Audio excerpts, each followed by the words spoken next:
garin nan. Kuma a daidai wannan gaba za mu gabatar da mai girma gwamna. Gwamna ubanmu, gwamna shugabanmu, gwamna mun bi ka mun yi gaba ya gwamna. Mai girma gwamna. Za mu tattauna da su. Sannan kuma kamar da kuka sani akwai babban taro na jam'iyya na ƙasa gabaki ɗaya wanda za a zaɓi sababbin shugabannin jam'iyyar APC na ƙasa gabaki ɗaya.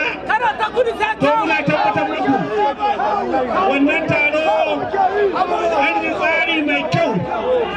Idan lokacin ya zo zai taro rami lafiya idan Allah ya yarda. Sannan kuma na tabbatar muku za mu fito da tsari daban-daban na motsa jam'iyyar APC daga ƙasa har sama.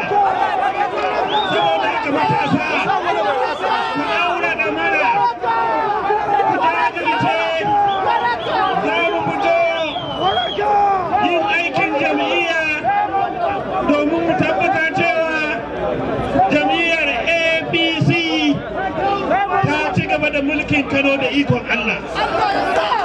Ko muna gode maku, Allah kuma ya saka muku da alheri. Your Excellency, the Deputy Governor of Kano State, our chairman of our great party, our confirmed chairman of our great party, Kansarki Ji Kansarki, all party executives from ward level to local government level to state